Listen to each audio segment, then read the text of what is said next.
Hi, I'm Gail from the Nurses Station, and I'm going to do a really short tutorial on the infant heel stick. This will not be in the medical and scientific detail that we train workers in, but this is for moms. Here's what you need to know. Blood consists of serum and cells. Serum is the liquid part of blood. Cells are the solid part.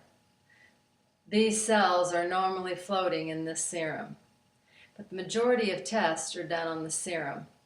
And when they do your infant heel stick, they're going to collect blood in a little container, and it's going to do the same. They're going to put it in a centrifuge when they've drawn it, and it's going to end up separating the serum from the cells, and they're going to be testing the serum. Well, here's what happens during an infant heel stick.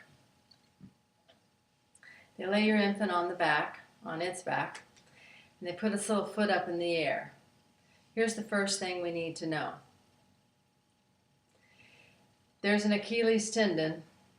Tendons are white, no blood in them, so they can't stick anywhere in the center of that heel. They need to be on the sides of the pad, but on the sides, not over that tendon. They stretch it really tight. They do this for a couple of reasons, but one, they think that if they stretch the skin really tight, it won't hurt as much. But here's what I want you to do. Stretch your knuckle really tight. What color is there? White. No blood. So if they stretch the skin really tight and cut it, it's not going to bleed. Skin can't be stretched tight. And tightly stretched skin, when you introduce a sharp instrument, is going to tear. We don't want any tearing. Next, that tendon wasn't designed to be stretched that far. I know newborns are pretty flexible, but it wasn't designed to be stretched that far. If you ever had a strain or a sprained ankle, it's painful. It is for the infant as well. And I know of 2 cases where the Achilles tendon was torn from the bone as they overstretched. Second, third, wherever we're at in this process, foot is pointed up. Where does gravity take everything? Down. So the blood is not any longer in the heel. It's lower than that. So they stretch the foot, pinch the foot back to its shin, stretch the skin. They come in with a little cutting device.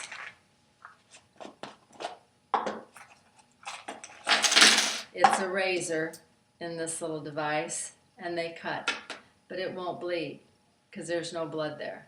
So then they start squeezing, squeezing, squeezing. All that squeezing causes a crush injury of the tissues. That's painful. Takes a while to heal. All that squeezing crushes the red blood cells. Red blood cells. In the serum is, let's say, glucose. We're going to test it for glucose. Well, every cell contains glucose. So when they're squeezing and they're crushing those red blood cells, the red blood cell splits and dumps its little cellular guts out into the serum. Now we have falsely elevated values of everything they're going to test that serum for. So, no crushing, no squeezing, no stretching. Those are just a few of the problems and the injuries that are caused with this method. How do you want them to do your baby's infant heel stick? Hold the baby. Support all the tendons. No stretching anything. Foot must be in the down position. Gravity will now take blood to the heel. They clean it on the side. They cut it. It will literally start to drip. No need to squeeze. Sample will be accurate. They will get plenty of sample. And baby won't have a crush injury or a tear or a strain, sprain, or tear. That's the new 21 POC technique for collecting an infant heel stick. POC, point of care. So 21 POC, 21st century point of care technique for collecting an infant heel stick blood specimen. Thanks.